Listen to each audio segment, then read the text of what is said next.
बंदी छोड़ सतगुरु रामपाल जी भगवान की जय हो। परमपिता परमात्मा, सारी सृष्टि के रचनहार, कुल मालिक, असंख्य ब्रह्मांडों के स्वामी, जगत गुरु, तीनों लोकों में प्रवेश करके सबका पालन पोषण करने वाले राजाधिराज, आत्माधार, नाथों के नाथ, देवों के देव महादेव, सर्वेश्वर महेश्वर, मृत्युंजय, अजरो अमर, आदि अनादि सनातनी प्रभु, जगत पिता जगदीश्वर, श्री श्री 1008 की उपाधि के वास्तविक अधिकारी, अकाल मूर्त, शब्द स्वरूपी राम वासुदेव, सर्वगतम ब्रह्म, परम पूजे, प्रथम पूजे, परम संत, परम पुरुष, परम धनी, परम दयालु, सत्य कबीर, हक्का कबीर, अल्लाहु कबीर, अल्लाहु अकबर, अल्लाह ताला, जगत के तारणहार, जगत के मुक्तिदाता, जगत के जगन्नाथ, हारे का सहारा, हिंदुओं का राम भगवान प्रभु, मुसलमानों के अल्लाह, सिखों के वाहिगुरु, ईसाइयों के मसीह, दया के सागर दयानिधि, करुणा के सागर करुणानिधि, असली मर्यादा पुरुषोत्तम, स्वयंभू परिभू, संत शिरोमणि सतगुरु रामपाल जी परमेश्वर जी के चरण कमल में देश विदेश से हम सभी भाई बहनों का अनंत कोटि दंडवत प्रणाम। सत्साई भाई और बहनों, दया परम पिता परमेश्वर जी की, पूज्य गुरुदेव भगवान की विशेष रजा से, उनके विशेष आशीर्वाद से आप और हम सभी भाई बहनों को सोशल मीडिया पर एक दूसरे से रूबरू होने का मौका मिलता है। हमारी आस्था, हमारा विश्वास, हमारी दृढ़ता हमारे पूज्य गुरुदेव सतगुरु रामपाल जी भगवान में लगातार दृढ़ होती जा रही है और ज्यादा से ज्यादा हमने कोशिश करनी है, ज्यादा से ज्यादा हमने ये प्रयास करना है कि भगवान की पहचान होने के बाद, पूर्ण परमात्मा की सतगुरु रामपाल जी के रूप में पहचान होने के बाद में हम जीव आत्माओं का एक ही मकसद होना चाहिए कि कैसे हम परमपिता परमेश्वर को रिझाएं, कैसे हम उनको प्रसन्न करें, कैसे हम उनको खुश करें, क्योंकि ये भगवान खुश होगा तभी हम पूर्ण मोक्ष प्राप्त कर पाएंगे, सतलोक की प्राप्ति हो पाएगी। तो हमने हर वो तरीका, हर वो प्रयास बिल्कुल नहीं चूकना है जिस प्रयास से, जिन कोशिशों से हमारे महबूब सतगुरु रामपाल जी भगवान प्रसन्न हों, खुश हों। दुनिया अभी नाजान है, इन्हें कुछ नहीं पता, ना भगवान का, ना भगवान की परिभाषा का। ये नादान प्राणी हैं, अभी इनके संस्कार इतने मजबूत नहीं हुए हैं कि ये भगवान की पहचान कर सकें, परमात्मा के सत्संग सुन सकें, सत्संगों से निष्कर्ष निकाल सकें। दूसरी तरफ आप और हमारे ऊपर परमपिता परमेश्वर ने वो असीम दया बख्श दी है, अपनी रजा का पिटारा खोल दिया है और स्वयं उन्होंने हमें सद्बुद्धि देकर, आशीर्वाद देकर अपनी स्वयं की पहचान करवा दी है। तो भाई और बहनों, अब इस मानव शरीर को यूज में लेते हुए, क्योंकि मोक्ष के लिए तो केवल मानव शरीर ही है एकमात्र 84 लाख योनियों में, तो अब हमने हर संभव प्रयास करना है कि हम अपने पूज्य गुरुदेव भगवान के जितना नजदीक आ सकें उतना आएं, जितना हम इनको खुश कर सकते हैं उतना हम करें। और भगवान को खुश करने का केवल एक ही तरीका है, बाकी भगवान माया से प्रसन्न नहीं होता, धन से प्रसन्न नहीं होता, भगवान बड़े बड़ा दिखावा करने से प्रसन्न नहीं होता है। भगवान केवल भाव देखता अपने भगत के, भगत की भक्ति देखता है, भगत के गुण देखता है, भगत के श्रद्धा देखता है। तो हमने पूरी कोशिश करनी है अपना परमपिता परमेश्वर जी को प्रसन्न करने की। अभी परमात्मा ने दया बख्शी, दास 5-6 दिन के सात संगति के लिए भोपाल और बिहार गया हुआ था। भोपाल सात संगति का तो कल आप जी ने वीडियो देख लिया, जो 30 और 31 अगस्त 2023 को थी। उसके बाद परमात्मा ने बिहार की दया बख्शी, दास बिहार के मुजफ्फरपुर जिले में गया। एक सात संगति के लिए गया था दास, लेकिन न जाने क्यों परमात्मा ने प्रेरणा नहीं करी, मालिक ने दया नहीं बख्शी और सात संगति से बेहद नजदीक होने के बावजूद भी दास वहां से लौट के वापस आ गया। एक और जगह है बिहार जहां पे भी सात संगति होती है, खोपी में। वहां से मैं केवल 60 किलोमीटर दूर था, लेकिन वहां भी परमात्मा ने जाने की प्रेरणा नहीं की। क्यों नहीं करी मुझे नहीं पता इस बात का। दास वहां भी नहीं गया और फिर वापस जयपुर लौट आया। तो बिहार के मुजफ्फरपुर में जब दास गया तो वहां हमारी एक पिंकी बहन रहती है। 2-3 साल हो गए हैं उनको परमात्मा से जुड़े हुए। तो शायद परमात्मा ने दास को उस बहन के पास में ही भेजना था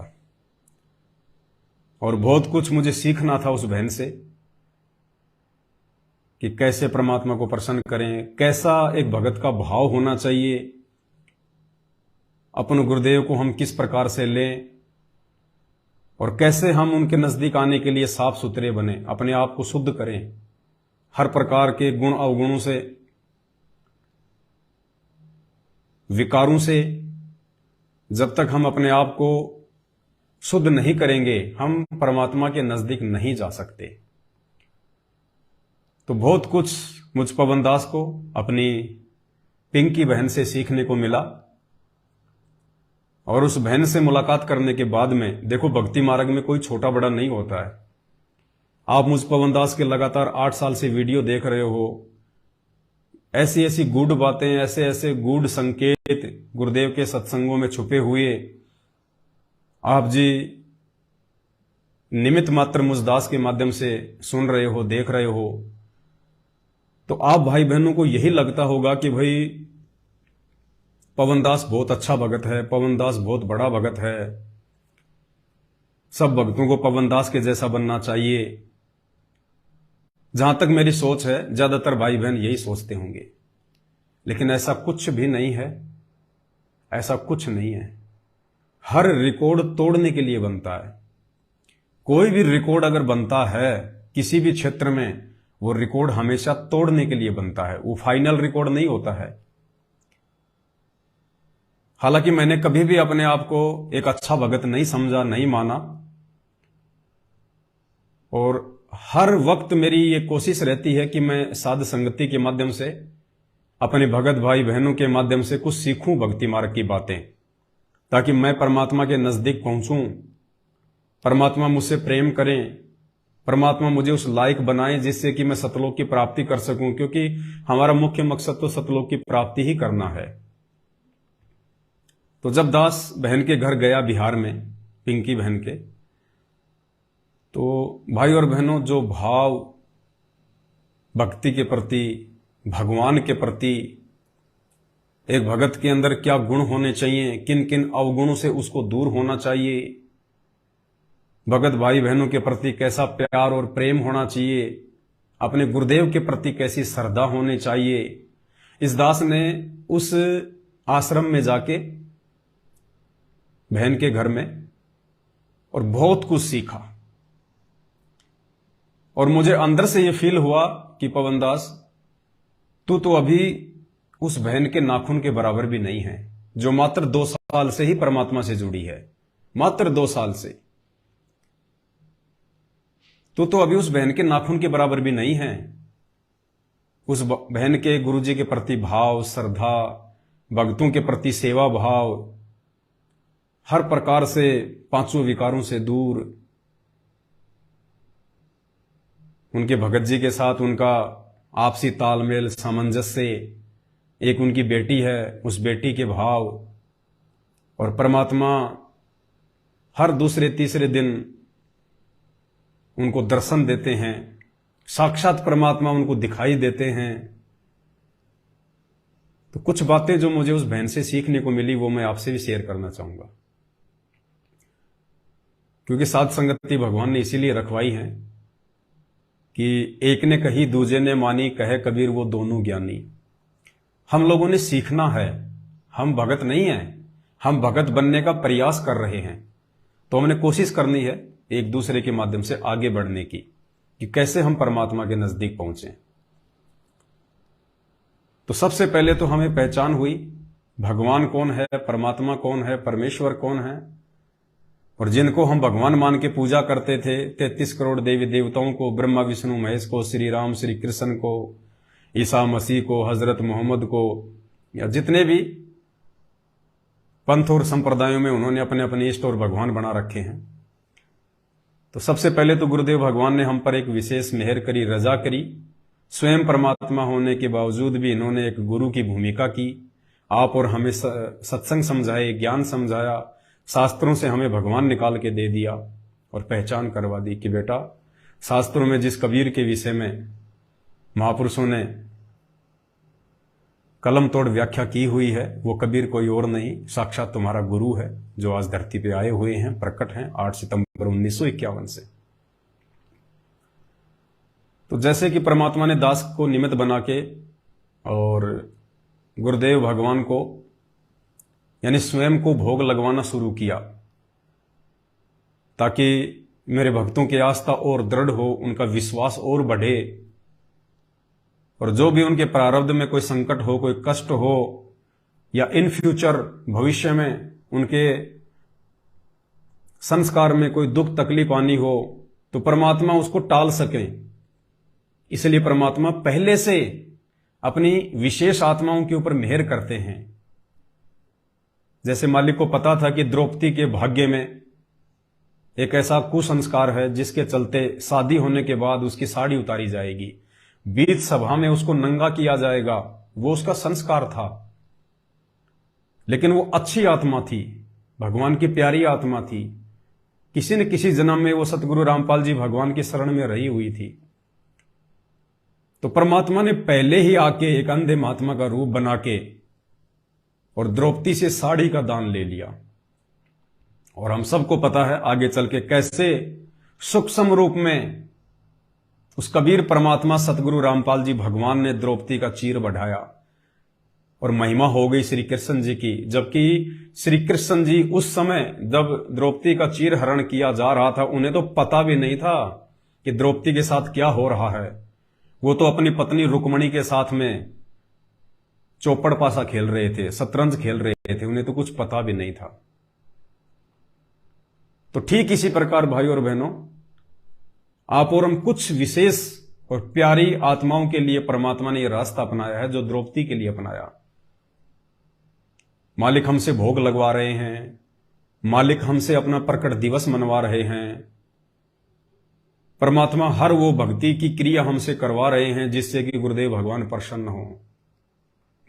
बाकी हमारे ही भाई बहन जो कि गुरुदेव के कलयुगी परिवार से जुड़े हुए हैं, उन आप फर्जी आश्रमों से जुड़े हुए हैं, जो आश्रम अपने धार्मिक धंधे के लिए गुरुदेव के कलयुगी परिवार ने खोल रखे हैं, वो लोग देखो कैसे राजनीतियां कर रहे हैं, रक्तदान देह दान में उलझे हुए हैं, स्टेडियम बनवा रहे हैं, धरने प्रदर्शन रैलियों में उलझे हुए हैं। और आप और हमसे परमात्मा इतने प्रसन्न हैं कि मालिक ने हमसे वो सभी कुकर्म छुड़वा रखे हैं। हमारा समय ज्यादा से ज्यादा परमात्मा भक्ति में व्यतीत करवाते हैं। ये विशेष मेहर द्रौपदी की तरह केवल साथ संगति से जुड़े हुए भाई बहनों के ऊपर है। तो जैसा कि परमात्मा ने दास को निमित्त बना के भोग प्रसाद लगवाने की एक विधि शुरू की कि वही भोग केवल पूर्ण परमात्मा को लगाया जाता है। घर घर में परमेश्वर को हलवे राम का भोग लगना शुरू हुआ, छोटी भोग की आरती के साथ या बड़ी भोग की आरती के साथ में शुद्ध देसी घी के भंडारे का भोग लगना शुरू हुआ। और रह रह के परमात्मा अपनी आत्माओं से प्रसन्न भी हैं, उनको दर्शन भी दे रहे हैं, हर प्रकार के आध्यात्मिक लाभ और सुख भी दे रहे हैं, उनको महसूस भी करवाते हैं कि बच्चों में पल पल तुम्हारे साथ में हूं। दास के घर में भी परमात्मा दया करते हैं, भोग लगता है।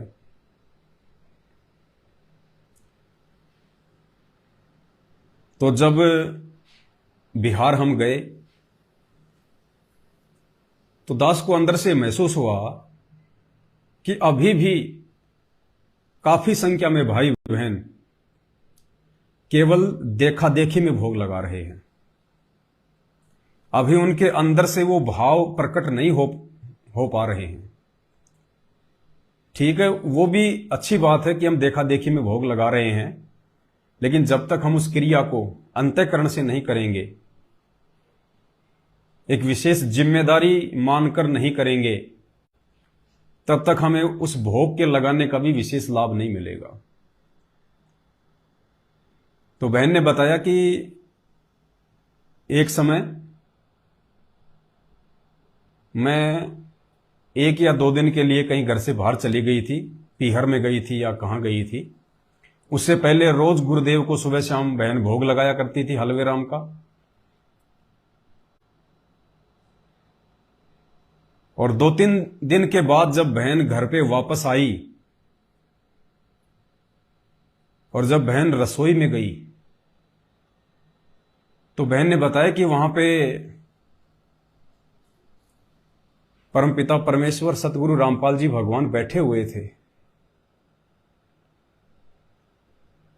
उस रसोई में हमारे पूज्य गुरुदेव भगवान, ये सारी सृष्टि के जगन्नाथ बैठे हुए थे। और बहन ने कहा कि गुरुजी आप रसोई में बैठे हो। तो परमात्मा ने कहा कि बेटी,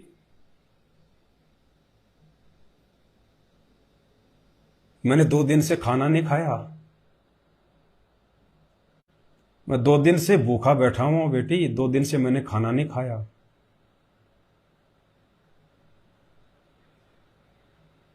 उसके बाद बहन ने बताया कि मुझे बहुत अंदर से ग्लानि महसूस हुई, मैं बहुत रोई।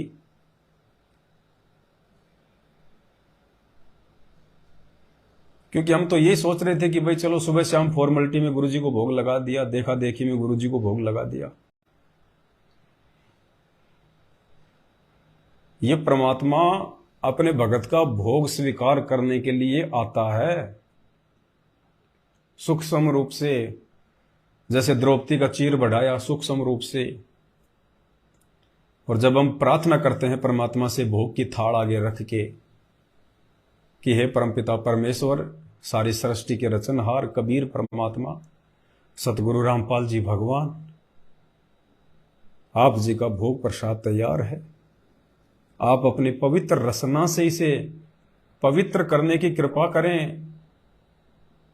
जब हम ये शब्द कहते हैं कि आप अपनी पवित्र रसना से इसे पवित्र करने की कृपा करें, तो परमात्मा अपनी पवित्र रसना से, अपनी पवित्र जिह्वा से उस भोग को स्वीकार करते हैं। परमात्मा उसको खाते हैं, उसको ग्रहण करते हैं।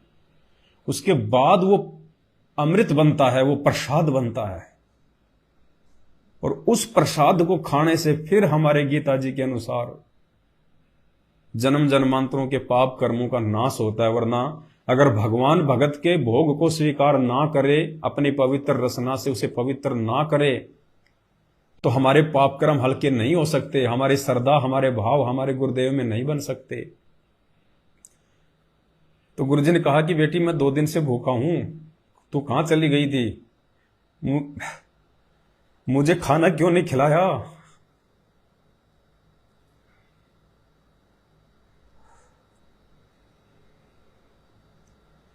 तो बहन को महसूस हुआ कि आज से पहले तो मैं भी देखा देखी में भोग लगा रही थी परमात्मा को, कि सब भाई बहन लगा रहे हैं तो हम भी लगा रहे हैं। उस दिन से बहन को महसूस हुआ कि हकीकत में परमात्मा अपने बच्चों का भोग प्रसाद ग्रहण करने के लिए आते हैं। और उसके बाद से बहन ने कहीं भी जाना छोड़ दिया। थोड़ी बहुत मोह ममता उसकी जो अपने पीहर में थी, अपने माँ बाप की तरफ थी, उनसे मिलने की इच्छा होती थी, बहन ने वहां भी जाना छोड़ दिया कि मेरे भगवान को छोड़ के, मेरे परमात्मा को छोड़ के मैं कहीं नहीं जाऊंगी, अपने घर पे रहूंगी, परमात्मा की भक्ति करूंगी, उनको प्रसन्न करूंगी। और उस दिन के बाद से बहन ने परमात्मा को हृदय से फिर भोग लगाना शुरू किया। और बहन कहती है कि परमात्मा रह रह के मुझे साक्षात दर्शन देते हैं, साक्षात। मुझ पवन दास पे भी ऐसी दया नहीं बख्श रहे परमात्मा। 8 साल हो गई, मुझ नीच को भी परमात्मा ने कभी सामने प्रकट होकर दर्शन नहीं दिए। और वो कितनी अच्छी आत्मा होगी परमात्मा की।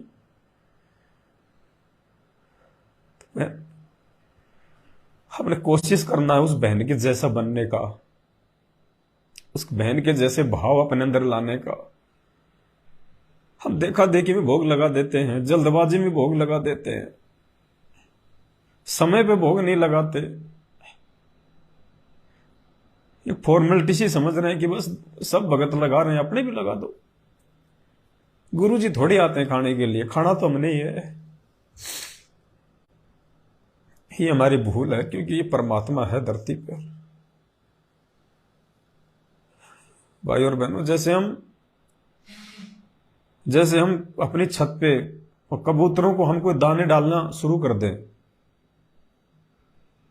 और 10-15 दिन हमने उन कबूतरों को हमने जो है सुबह सुबह गेहूं डाल दिया, मक्का डाल दी, और रोज वो कबूतर खाने के लिए आते हैं, क्योंकि उनको पता है कि हम वहां जाएंगे तो हमारे को भोजन मिलेगा। रोज वो कबूतर अपने समय पे आके बैठ जाएगा वहां पे, समय पे।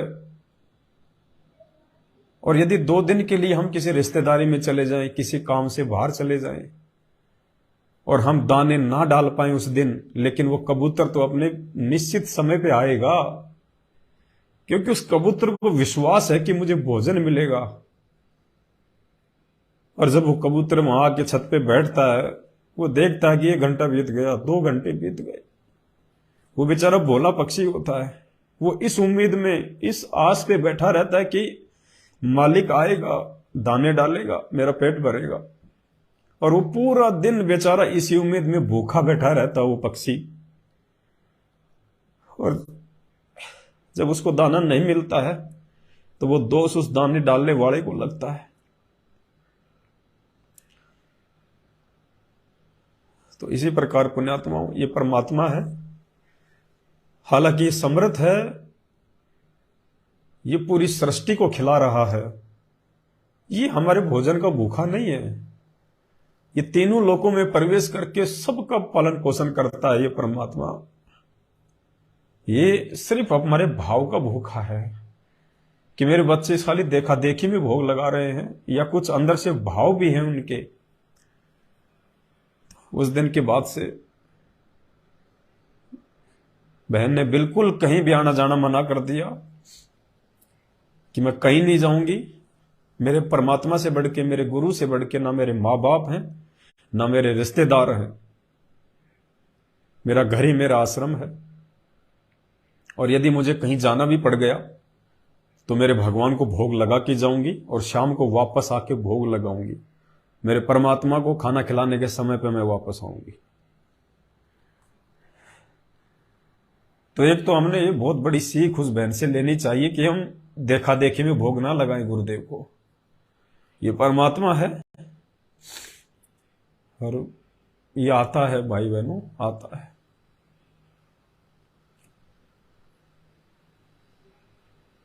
उस दिन भी बहन की जो बेटी थी, 14-15 साल की होगी, परमात्मा ने जब वहां पे 2 दिन की साथ संगति रखवाई, सारा दिन पूरी रात 24 घंटे परमात्मा के ज्ञान आधार से चर्चा मालिक की, और कोई बात नहीं, कोई घर की बात नहीं, कोई खेत खलिहान की बात नहीं, कोई बच्चों की बात नहीं, कोई रिश्तेदारों की बात नहीं, केवल सतगुरु रामपाल जी भगवान की बातें, उनकी महिमा, उनकी चर्चा। उनको नहीं पता था तो परमात्मा ने दास को निमित्त बनाया, दास को नहीं पता तो मालिक ने बहन को निमित्त बनाया। हमारे एक उमेश भगत जी भी आए हुए थे, वहां पास के ही हैं, 2-4 भगत जी आए हुए थे। तो भगत तो परमात्मा की चर्चा ही करेंगे। तो बहन की बेटी को गुरुदेव भगवान ने साक्षात, जहां पे उनका दरबार लगा हुआ है, परमात्मा ने बहन को साक्षात दर्शन दिए। और बहन ने सुबह उठ के बताया कि आज गुरुजी बहुत प्रसन्न है, जो हम परमात्मा की चर्चाएं कर रहे हैं इस घर में 2 दिन से। तो परमात्मा हम सबके भाव देख के, हमारी श्रद्धा को देख के, कि क्यों तो ये भग रहे हैं, कभी बिहार, कभी पंजाब, कभी बंगाल। हम कोई काम धंधे के लिए नहीं जाते, बिजनेस के लिए नहीं जाते, पैसे के लिए नहीं जाते। हमारा मकसद है कि हमारे भगत भाई बहन आने वाले विनाशकारी समय से पहले पहले परमात्मा से दिल से जुड़ जाएं। उनको कोई शंका हो भक्ति मार्ग को लेके, गुरुदेव भगवान को लेके, वो निकल जाए, दूर हो जाए, परमात्मा को भोग लगाना शुरू करें, गुरुदेव का प्रकट दिवस मनाएं। इसलिए हम भागादौड़ी कर रहे हैं।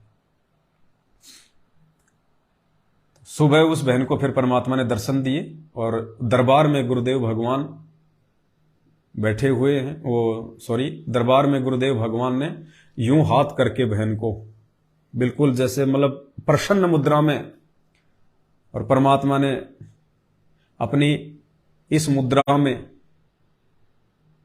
और जब हम लोग आरती कर रहे थे उस समय सबको दर्शन दिया परमात्मा ने। और बहन ने बताया कि गुरुदेव भगवान के पीछे बैक साइड में सूरज की किरणें फूट रही थी, गजब का तेज था, ओरा, परमात्मा के ओरा था पीछे पूरा।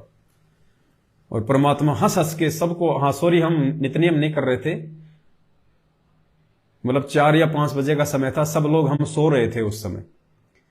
तो बहन ने बताया कि परमात्मा ने सभी सूतों को आशीर्वाद दिया। बिल्कुल बहुत प्रसन्न थे गुरुजी, बहुत प्रसन्न। गुरुजी मुस्कुरा रहे थे, हंस रहे थे, गुरुजी प्रसन्न थे और खूब गुरुजी ने सबको आशीर्वाद दिया वहां पे।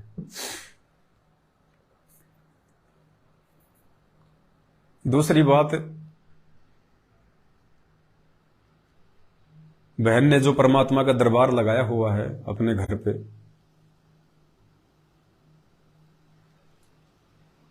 तो बहन ने एक बेड बनवाया है परमात्मा का, बेड पूरा बिल्कुल नया बेड, कोई सेकंड हैंड नहीं, किसी का यूज किया हुआ नहीं, बिल्कुल नया बेड लेके आई है बहन परमात्मा का, चारपाई टाइप में।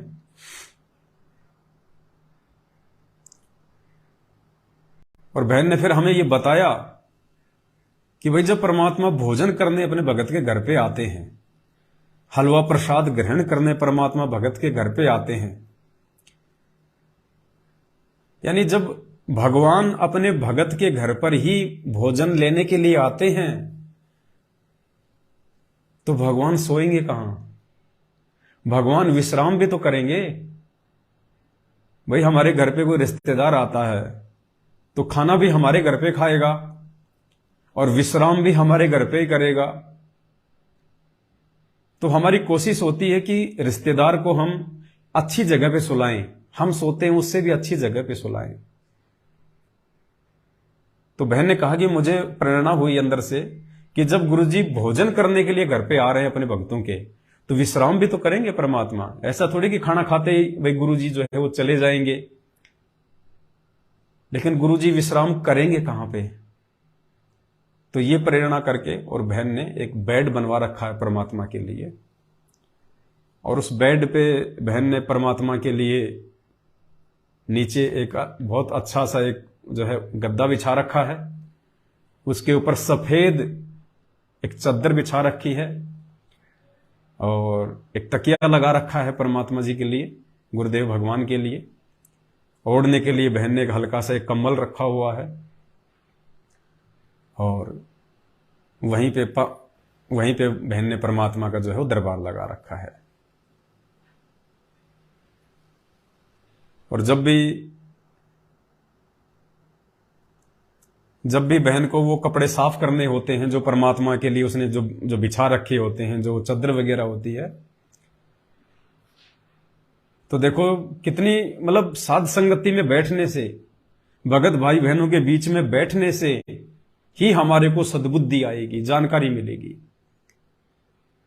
अब एक तो आपने परमात्मा का गद्दा लगा दिया ओढ़ने बिछाने के लिए, और जब आपको लगा कि अभी इसको मतलब साफ करना है, धोना है, तो एक तो होगा सीधा जाके उठा के ले आए, वो तकिया भी उठा लिया, उसकी खोल निकाल ली, बेडशीट आपने खींच ली, ओढ़ने का जो कंबल था वो आपने उतार लिया।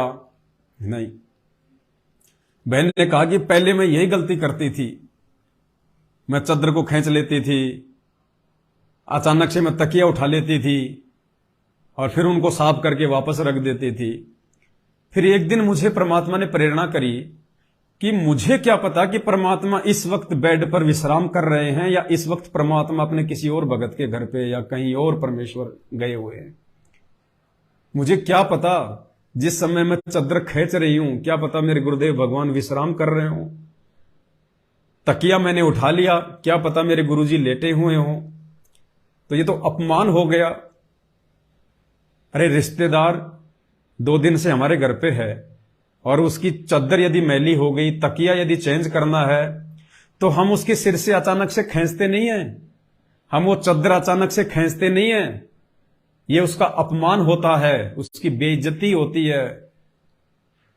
तो बहन को फिर परमात्मा ने प्रेरणा की, और अगली बार जब बहन ने परमात्मा के लिए दोबारा उन कपड़ों को साफ करने के लिए जब उनको उतारना चाहा, तो पहले दरबार में परमात्मा को दंडवत प्रणाम किया और फिर घुटने टेक के बेड के पास में बैठ के हाथ जोड़ के बहन ने कहा कि हे परमपिता परमेश्वर, हे पूज्य गुरुदेव भगवान, सतगुरु रामपाल जी भगवान, हे परमात्मा, हे मालिक, दासी चाहती है कि आपके वस्त्रों को साफ कर दिया जाए परमात्मा, तकिए के खोड़ चेंज कर दी जाए परमात्मा, आपका जो कंबल है जो ये ओढ़ने का है परमात्मा, परमात्मा दासी इसको साफ करना चाहती है परमेश्वर, हे परमात्मा, दासी ये कपड़े ले रही है परमेश्वर, आप दया करना। उसके बाद में फिर बहन ने प्यार से वो कपड़े उठाए आराम से, और फिर बहन ने उनको धो के साफ करके फिर वापस परमात्मा का लगा दिया। तो बहुत कुछ चीजें हमने सीखने को मिलती हैं भगत भाई बहनों से। अरे दुनिया, भाई और बहनों, जिनको ना भगवान का पता है, जिनको ना कोई असली सतगुरु मिला हुआ है, और आप वृंदावन में, मथुरा में, काशी में जाके देखो, आप महंगे महंगे सोने के, चांदी के, पित्तल के उनके बेड, छोटे छोटे झूला झुलाने के लिए, उन पत्थर की मूर्तियों को, उन गुड्डे और गुड्डियों को, और कितने भाव हैं उनके, ज्ञान से नहीं है, पिछले संस्कारों से उन आत्माओं के भाव उन मूर्तियों में हैं। जबकि ना उनके घर पे वो भगवान है, ना श्री कृष्ण है, ना राम है, ना लड्डू गोपाल है, ना राधा है, ना कृष्ण है, कुछ नहीं है, केवल मूर्तियों में सिमट है और कुछ नहीं है। लेकिन उनके भी आप भाव देखो, उनके भी पिछले संस्कार देखो आप। जब वो उन पत्थर की मूर्तियों के साथ में ऐसा बर्ताव करते हैं, इतना प्रेम से भाव विभोर होके, जब वो उनको नए कपड़े पहनाते हैं उन मूर्तियों को, उनकी आंखों में आंसू आ जाते हैं, उनको मुकुट पहनाते हैं, उनको भोग लगाते हैं। अरे आप और हमें तो पत्थर का भगवान नहीं, जिंदा परमात्मा मिला, जिंदा परमात्मा। गरीब जिंदा जोगी जगत गुरु मालक मुर्शद पीव, हमें तो जिंदा सतगुरु मिल गया, पूर्ण परमात्मा मिल गया, साक्षात आ गया। अब हमने तो हर वो क्रिया बड़े प्यार और प्रेम के साथ में करनी है। तो दास को भी परमात्मा ने अंदर से प्रेरणा की, और दास तो भाई और बहनों हिसार की जेल में रह के आया है, इसलिए दास को तो पता है कि वहां पे जो कैदी होते हैं, मुजरिम होते हैं, या वैसे भी जो जेल में चला जाता है, तो कैसे सोने की व्यवस्था है, कैसे खाने की व्यवस्था है। तो हिसार जेल में तो सीमेंट के बेड बने हुए हैं, सीमेंट के बेड, पत्थर के बेड, और ओढ़ने बिछाने के लिए क्या दिया जाता है, कम्बल। वो काले काले कम्बल जो पहले फौजियों को मिलते थे, जिनमें रोए रोए से होते थे, उनको ओढ़ते सारे शरीर के काले काले धागे से चिपक जाते थे, वो कम्बल मिलते हैं वहां पे, एक ओढ़ने का, एक बिछाने का।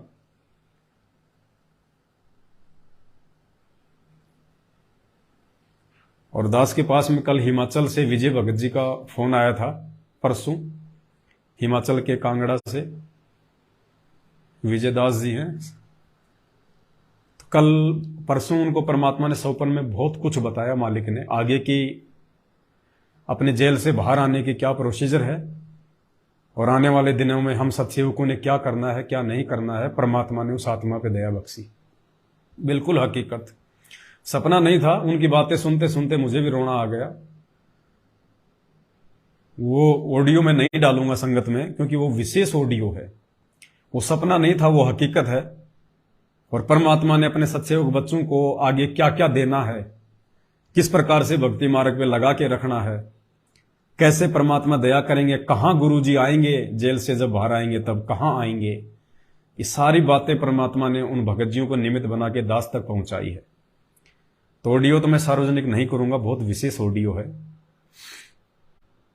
तो भगत जी ने बताया कि मुझे कुछ नहीं पता भगत जी, मैं तो कभी जेल भी नहीं गया, लेकिन जब सौपन के माध्यम से परमात्मा ने उनको जो सौपन दिया, और एक जज उनको जेल में लेके जाता है, तो भगत जी ने कहा कि मैंने देखा कि मैं तो कभी जेल गया भी नहीं, लेकिन मैंने देखा कि वहां पे गुरुजी एक सीमेंट का बेड बना हुआ था, सीमेंट का बेड, और उस पे गुरुजी बैठे हुए थे। तो दास समझ गया तुरंत कि भाई ये सपना नहीं है। जिस व्यक्ति ने कभी जेल देखी नहीं, जेल में कैसा रहना खाना है जिसको मालूम नहीं है, जो बहुत ही भोली आत्मा है।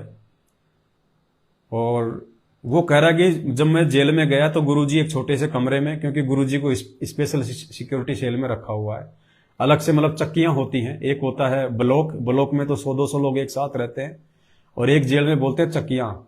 चक्की मतलब छोटे छोटे कमरे जिनमें एक या दो ही लोगों को जो है वो रखा जाता है। तो बोला गुरुजी एक छोटे से कमरे में है और सीमेंट का बेड है, उसके ऊपर गुरुजी बैठे हुए हैं।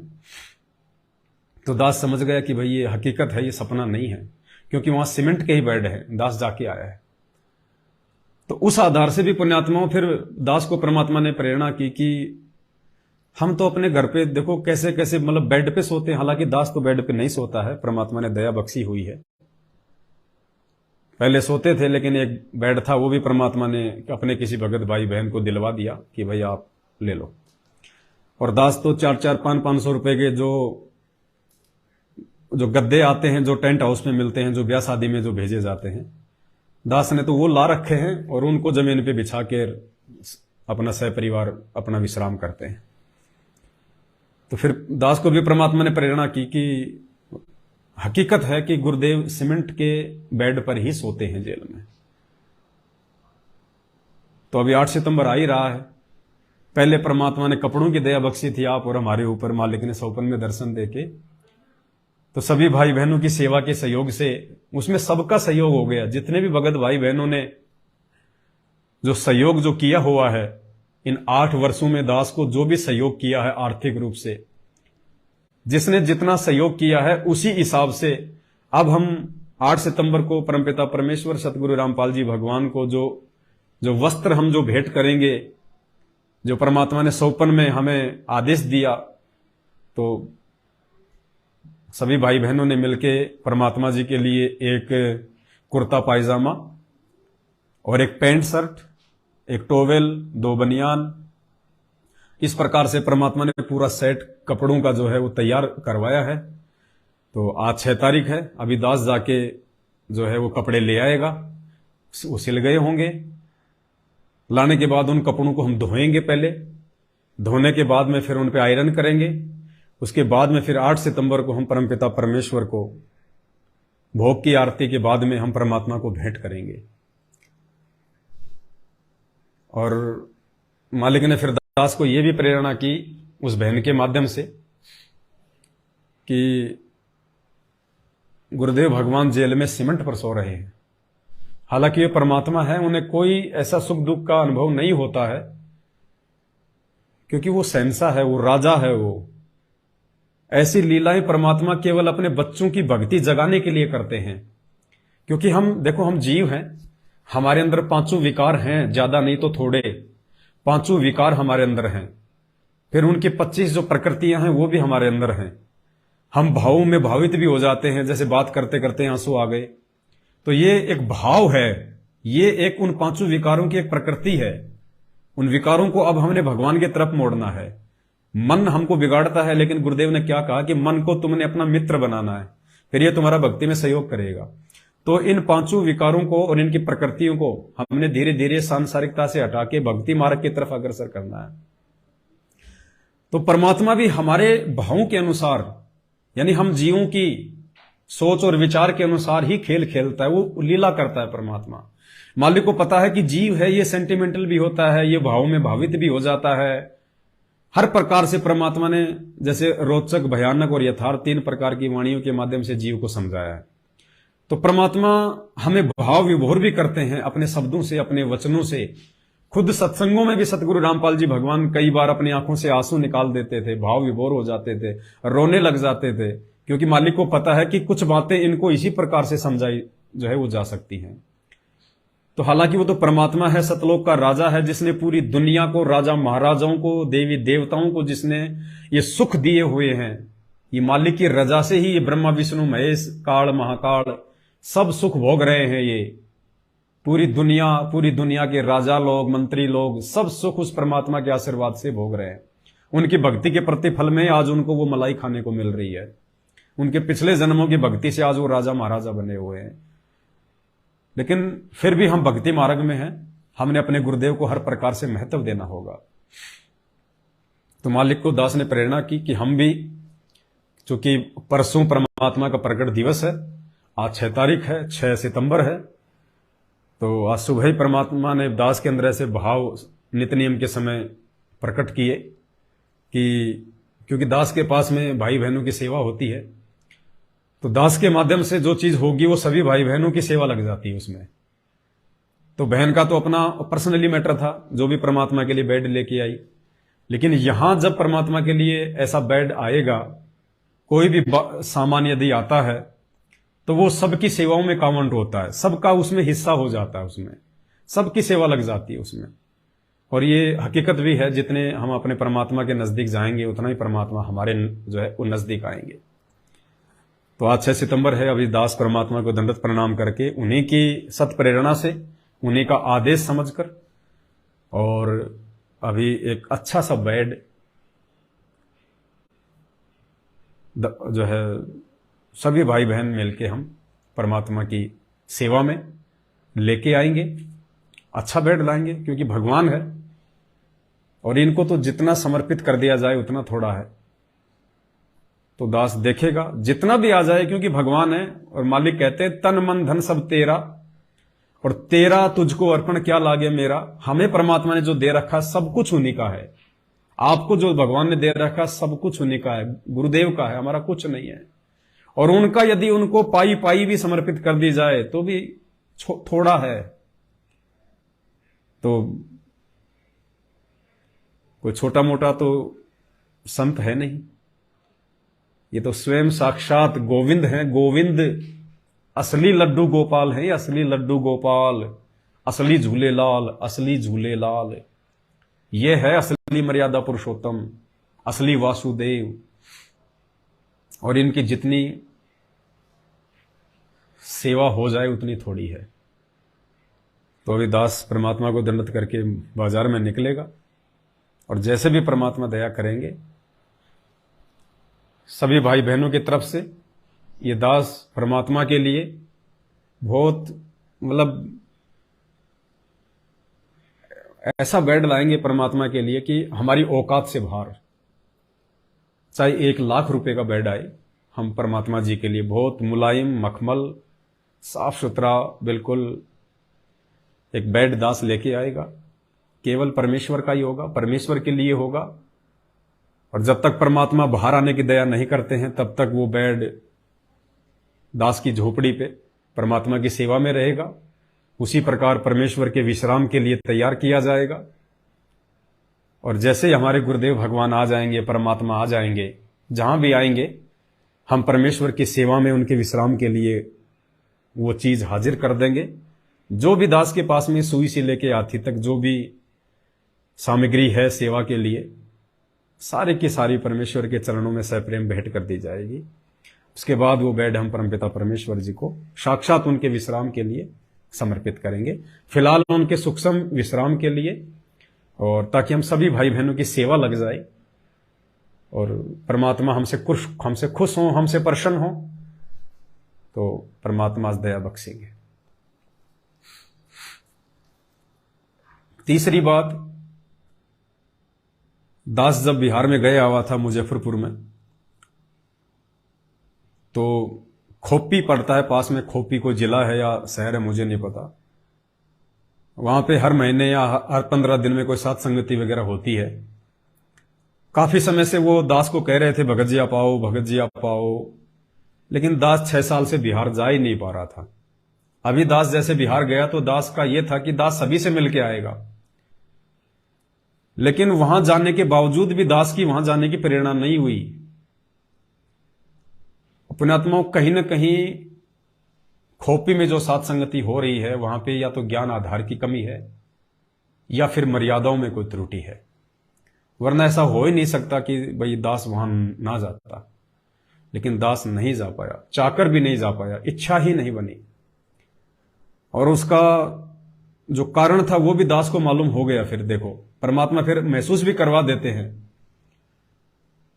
दूसरे दिन उस बहन के घर पे जब हम थे तो वहां एक भगत के पास में, और खोपी में जो सात संगति रखवाते हैं डॉक्टर भगत जी हैं, देवेंद्र है या क्या नाम उनका, शायद देवेंद्र दास जी है या क्या है, तो उनका फोन आता है और वो उनको कहते हैं कि 8 सितंबर को अपन सात संगति रख रहे हैं यहां पे खोपी में, और गुलाब जामुन बनेगी, एक दो मिठाई और बताई उन्होंने फोन पे कि गुलाब जामुन, और दास भी सुन रहा था कि गुलाब जामुन बनेगा, मिठाइयां बनेंगी। जबकि परमात्मा दास को निमित्त बना के हर बार यही बुलवाते हैं कि हमने पाखंड नहीं करना, हमने दुनिया की तरह देखा देखी नहीं करनी, साधु भूखा भाव का, ये मिठाइयों का भूखा नहीं है परमात्मा। और दास ने यह कहा था कि आप अपने घर पे जब परमात्मा का प्रकट दिवस मनाएं पर्सनली, और इस 8 सितंबर को हमने कहीं कोई साथ संगति में नहीं जाना, हमने कहीं कोई साथ संगति नहीं रखवानी। दास के बार बार विनती करने के बावजूद भी उन्होंने खोपी में एक साथ संगति रखी है। और अभी भी दास के पास में बंगाल से एक मैसेज आया है, उन्होंने भी 3 दिन की साथ संगति रखवाई है। भाई कौन से दिन सुधरोगे मेरे भाई, कौन से दिन सुधरोगे? अरे भगवान तुम्हारे घर पे आने को तैयार है 8 सितंबर को, और तुम भगवान को अपने घर पे बुलाना नहीं चाहते, तुम अपने घर को आश्रम बनाना ही नहीं चाहते, तुम अपने गुरुदेव भगवान के पावन चरण कमल अपने घर पे रखवाना ही नहीं चाहते। तुम जो भगत भाई बहन 8 सितंबर को भी, विशेषकर 8 सितंबर को भी, बाकी दिन जाओ ना। दास ने यह प्रार्थना की कि 8 सितंबर को तो कम से कम अपने घर पे रह के गुरुदेव भगवान को भोग लगाओ। 8 सितंबर को तो कम से कम भगवान को अपने घर पे प्रकट करो, उनको आना पड़ेगा। आप चाहे सूखी रोटी का भोग लगाओ भगवान को। मालिक कहते हैं व्यंजन 36 ये ना चावे, जो मिल जावे रुचि रुचि पावे, भावले देख प्राणी का, आज लग्या साहिब को भोग दीन के टुकड़े पानी का। जरूरी नहीं है कि आप गरीब हैं तो आप हलवा बनाएं, आप देसी घी का भोजन बनाएं। आप 2 दिन की सूखी रोटी का भी यदि आपके घर में है, जैसा आप खा रहे हैं वैसा भी यदि आप गुरु को भोग लगाएंगे तो भगवान आपके भाव का भूखा है, उस रोटी का भूखा नहीं है। भगवान तो इस गंदे लोक की किसी चीज को खाता भी नहीं है, परमात्मा नहीं खाता। ये तो आप और हमारे को परमात्मा शुद्ध करके खिला रहा है, शुद्ध करके। अरे 5 तत्वों में आते हैं जितने भी अनाज हैं ये, और इनमें कितनी जो है गंदगी होती है, कितना ये मलिन होता है अन्न। ये कैसे उगता है खेत में? हम किसी भी चीज का, मान लीजिए आज हमने भगवान को आम का भोग लगाया, हमने किसी फल फ्रूट का भोग लगाया, अब वो आम पैदा कैसे हुआ? बीज से, गुटली से।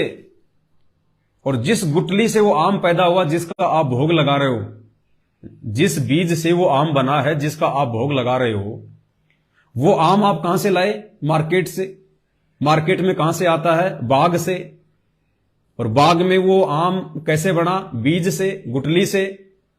और वो गुटली क्या पता किसी शराबी ने, किसी गुटखा खाने वाले ने, किसी चोर ने, किसी व्यभिचारी ने, वो गुटली जब वो आम था उस आम को खाया उसने, उस गुटली को उसने खूब उसने चूसा अपने गंदे मुंह से, और उसने खेत में फेंक दिया। वो गुटली आम का जो है पौधा बन गई, उस पौधे से फिर आम बन गए, फिर उस आम को हम मार्केट से अपने घर पे लाए, हम भगवान को भोग लगा रहे। किसी ने बेर खाए, बेर जो सबरी ने राम को खिलाए थे। अब बेर आदमी खाएगा कैसे? मुंह में लेगा, ढंग से उसको चिगलेगा और फिर उसको फेंक देगा, उसको बीज को। वो बीज उग गया, पौधा बन गया, उसके बेर लग गए, वो बेर तोड़ के हम भगवान को भोग लगा रहे हैं। खेत में हम लोग गेहूं उगाते हैं, गेहूं में खेत में लोग जो है मतलब कि फ्रेश होने के लिए जाते हैं गांवों में सुबह सुबह। जो पशु पक्षी है वो भी जाते हैं, और पशुओं का तो लैट्रिन, पशुओं का तो गोबर ही गेहूं में डाला जाता है। इंसान भी सुबह सुबह गांव में लैट्रिन करने के लिए उन खेतों में जाता है, और वो खाद बन के उस गेहूं में जाता है। गेहूं से फिर वो गेहूं बनता है, पौधे से गेहूं बनता है, उस गेहूं की फिर चपाती बना के हम भगवान को भोग लगा रहे हैं। तो भगवान नहीं खाता। यहां का जो अन्न है, चाहे फल फ्रूट है, वो गंध है, वो मलिन है। अरे भगवान तो हमें उसको शुद्ध करके दे रहा है, हमें। आप अपनी पवित्र रसना से इसे पवित्र करने का प्रयास करें। भगवान तो इस गंदे लोक की किसी वस्तु को हाथ भी नहीं लगाता, छूता भी नहीं है। जब त्रेता युग में रानी इंद्रमती ने यह प्रतिज्ञा की थी कि सबसे पहले अपने भगवान, सबसे पहले एक साधु को खाना खिलाऊंगी, उसके बाद में मैं खाऊंगी, तो एक समय ऐसा आया कि सभी साधु मेले में चले गए, कुंभ के मेले में। रानी को 2 दिन से कोई साधु नहीं मिला भोजन करवाने के लिए, और जब तक साधु ना खाए उसने भी नहीं खाना था। तो परमात्मा अपनी आत्मा के लिए साधु का रूप बना के गए, और जब इंद्रमती के घर पे गए, इंद्रमती उनको लेके आई, उनको घर पे उनको खाना रखा, तो क्या कहा परमात्मा ने कि बेटी मेरा शरीर ये भोजन करने का नहीं है। ऐसनावीरम शुक्रम अकायम, और रोज हम पढ़ते हैं नित्य नियम में, गरीब ऐसा सतगुरु हम मिला तेज पुंज के अंग। ये परमात्मा आप और हमारी तरह हाड़मास का नहीं है। इस परमात्मा सतगुरु रामपाल जी भगवान का शरीर अनाज खाने से नहीं चलता है, हवा लेने से नहीं चलता है, क्योंकि इनका शरीर 5 तत्वों से भिन्न है, नूरी है।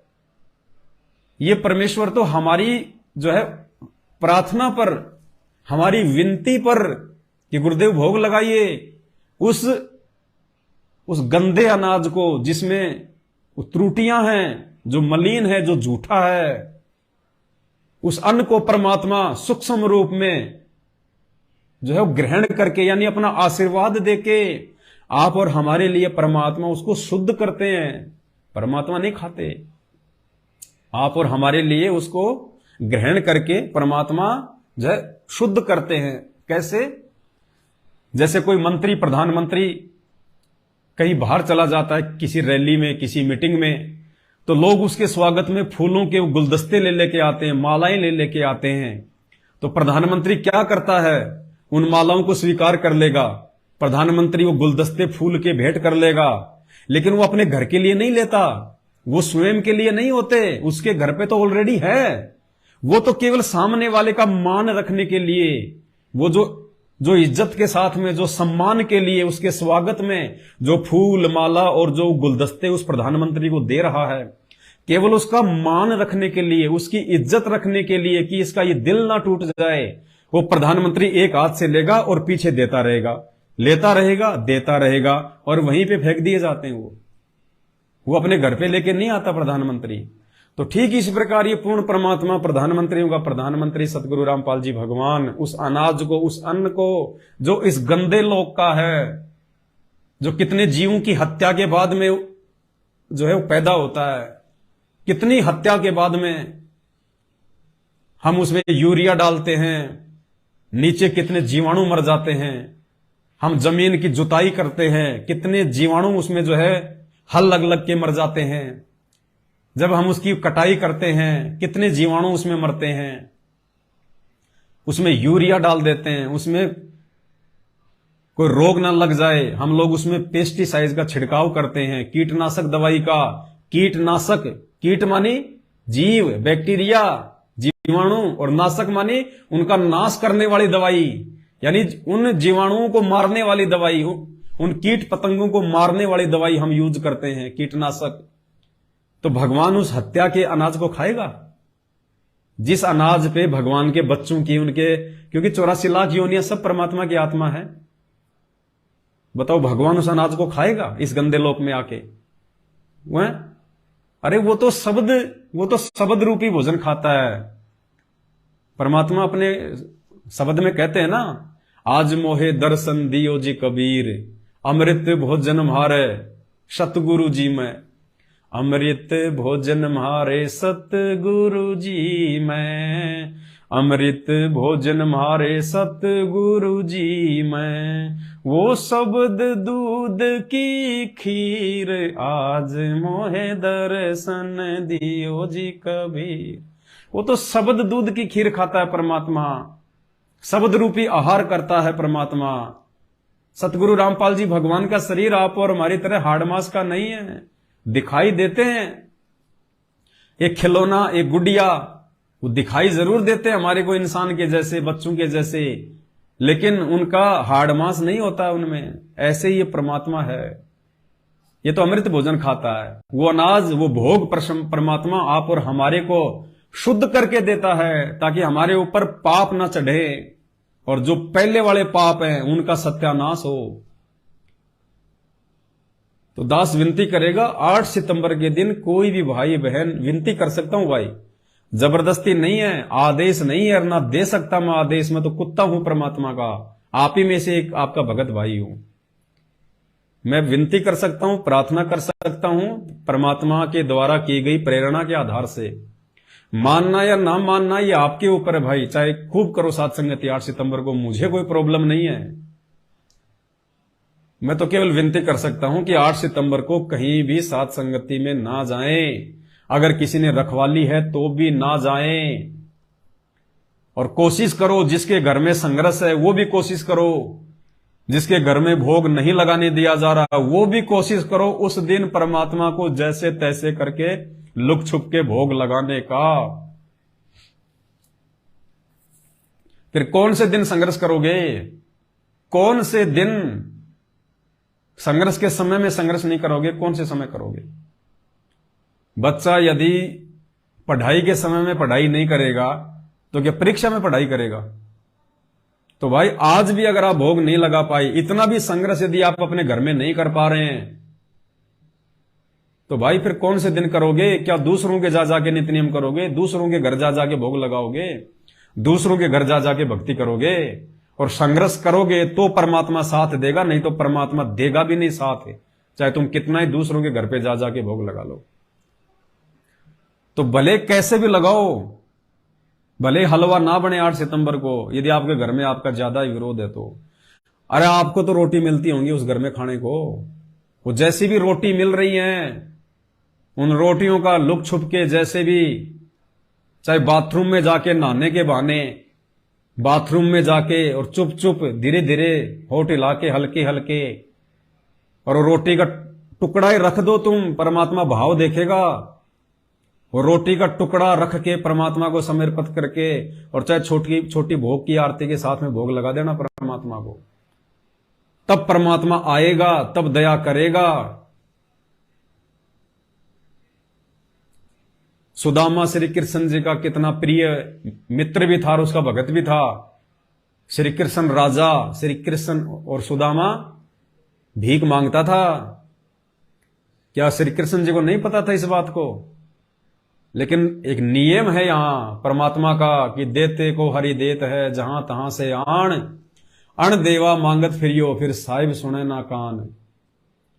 जब तक उस गरीब सुदामा ने 3 मुट्ठी चावल की भून के उसके खील बना के, और जब तक श्री कृष्ण जी को नहीं खिला दी, जब तक श्री कृष्ण जी ने वो नहीं खा लिया अपने भगत का, तब तक श्री कृष्ण जी ने सुदामापुरी नहीं रची थी। सुदामा को गरीब से अमीर नहीं बनाया, वरना ये काम तो श्री कृष्ण जी पहले भी कर सकते थे। कौन सी बड़ी बात थी अपने एक मित्र का मकान बनवा देना, उसके घर में साल 10 साल 20 साल का राशन पानी डलवा देना, कौन सी बड़ी बात थी उसके लिए? लेकिन यहां के भगवान भी अपना नियम नहीं तोड़ते कि देते को हरि देत है, जहां तहां से आण अण देवा मांगत फिरियो, साहिब सुने ना कान। तो 3 मुट्ठी चावल, अब उसने हलवा नहीं लगाया, उसने 56 प्रकार के भोग नहीं लगाए, जबकि दुर्योधन जैसे 56 प्रकार के भोग खिलाते थे। लेकिन परमात्मा का नियम है, एक रूल है, चाहे लूखी सूखी रोटी का भोग लगा दो, लेकिन भाव से लगाओ, तब परमात्मा देगा। तो भाई चाहे कैसे भी करो, करना पड़ेगा।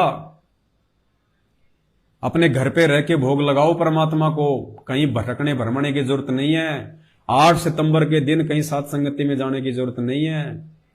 और कोशिश करो जिस जगह पे, जिस घर पे लगातार साथ संगतियां हो रही है हर महीने, वहां मत जाओ। ध्यान से सुन लो कान खोल के, एक ही भगत का ठेका नहीं है कि एक ही भगत के घर पे साथ संगति होगी, नहीं। आज आपने करवा ली, अगले महीने किसी और भगत ने करवा ली, उसके अगले महीने किसी और भगत ने करवा ली। हर भगतों के घर पे साथ संगति रखो जिनके घर पे विरोध ना हो, जिनके घर पे सभी उपदेशी हों। और यदि सभी उपदेशी नहीं हैं और किसी भी प्रकार से यदि वो विरोध नहीं करते हैं, तो ही साथ संगति रखवानी है। साथ संगति में जाने से पहले पूछ लिया करो, भगत जी कौन कौन उपदेशी है? वो कहते भगत जी बस मैं उपदेशी हूं, मेरी भगतमती उपदेशी है, मेरे सास ससुर उपदेशी नहीं है, एक मेरा देवर भी रहता है वो भी उपदेशी नहीं है, हैं भगत जी विरोध नहीं करते हैं। फिर भी सोच समझ के कोशिश हमारी यही होनी चाहिए सबसे पहले तो वर्तमान में कि साध संगति केवल उसी घर में रखवानी चाहिए, उसी घर में होनी चाहिए जिस घर में पूरे उपदेशी हैं और अनुपदेशी उस घर में कोई भी ना रहता हो, और थोड़ी खुली खुली जगह हो। 150 भगत आ जाएं, 10-20 भगत आ जाएं, तो कम से कम लैट्रिन पानी की अच्छी व्यवस्था हो। ये ना सोचा करो कि मेरे घर पे साध संगति, मेरे घर पे रखवा लूं साध संगति, एक लैट्रिन बाथरूम ढंग का नहीं है और फिर 100 भगत आ गए, बताओ वो क्या करेंगे भाई। तो साध संगति रखवाने मात्र से परमात्मा प्रसन्न होंगे या साध संगति रखवाने मात्र से आपको कोई पुण्य मिल जाएगा, इस बात को भूल जाना। साध संगति अपने घर पे रखवाने का कोई विशेष पुण्य नहीं है। वो तो जितना आपको मिलेगा उतना ही आने वाले को मिलेगा, बराबर मिलेगा, आपको कोई विशेष नहीं मिलेगा। कहीं आप सोचोगे मुझे विशेष पुण्य मिलेगा, बिल्कुल नहीं मिलेगा। और यदि आपने साध संगति रखवाई, भगतों की सुविधा का ध्यान नहीं रखा, क्योंकि भगतों को यह सोच के चलना कि भगत नहीं आ रहे, भगवान आ रहे हैं, ये भगत ना समझना। एक क्या कहते हैं परमात्मा, एक ब्राह्मण को भोजन खिलाना। कौन से ब्राह्मण को? ब्राह्मण सोई जो ब्रह्म पहचाने, असली ब्राह्मण, असली पंडित, पंडित सोई जो पिंड की जाने, यानी जिसको सृष्टि रचना का पता है, जिसको आत्म ज्ञान है, उसको कहते हैं असल में पंडित। जाति से कोई पंडित नहीं होता, जाति से कोई ब्राह्मण नहीं होता। असली ब्राह्मण है ब्राह्मण सोई जो ब्रह्म पहचाने, जिसने भगवान को पहचान लिया, तो असली पंडित और असली ब्राह्मण। यदि इस सृष्टि में कोई है तो सतगुरु रामपाल जी के शिष्य हैं। वो चाहे शूद्र जाति से हो, तुम्हारे जो वर्ण है 4, वो चाहे ब्राह्मण वर्ण से हो, चाहे शूद्र वर्ण से हो, चाहे वैश्य वर्ण से हो, या चाहे किसी और वर्ण से हो। असली ब्राह्मण, असली पंडित इस सृष्टि में, इस पृथ्वी पर सतगुरु रामपाल जी के शिष्य हैं। वो जाति वाले ब्राह्मण और पंडित असली ब्राह्मण नहीं है। हां, जो जाति से ब्राह्मण है और पंडित है, वो यदि संत रामपाल जी का भगत है और मर्यादा में है, तो वो भी पंडित है, वो भी ब्राह्मण है, लेकिन मात्र जाति आधार से कोई पंडित या ब्राह्मण नहीं है। अरे पंडित तो रावण भी था, फिर क्यों जो है कुत्ते वाली मौत हुई? पंडित तो भगत प्रहलाद का बाप हिरण्यकश्यप भी था, फिर क्यों जो है कुत्ते वाली मौत हुई? तो इसलिए परमात्मा कहते हैं ब्राह्मण बाणा और कर्म कसाई, और हिरण्याकुश ने छाती तुड़वाई। ब्राह्मण बाणा यानी अपने आप को ब्राह्मण समझ रहा था वो, और उसके जो कर्म थे वो कसाई के जैसे थे। अपने ही बेटे को जो भक्ति कर रहा था उसको परेशान कर रहा था, प्रजा में जो है नाजायज करता था। तो कहते हैं ब्राह्मण बाणा और कर्म कसाई, हिरण्याकुश ने छाती तुड़वाई। तो असली ब्राह्मण, असली पंडित सतगुरु रामपाल जी भगवान के शिष्य हैं। तो भाई और बहनों, जब भी आप साध संगति में जाते हो तो आपने पूरी की पूरी जो है पंडिताई दिखानी है, ब्राह्मणपना दिखाना है पूरा। ब्राह्मणपना और पंडिताई मतलब एक भगत के गुण दिखाने हैं आपने। आप ये सोच के ना जाना कि मैं किसी भगत के घर पे जा रहा हूं, आप ये सोच के जाना कि मैं परमात्मा के आश्रम में जा रहा हूं।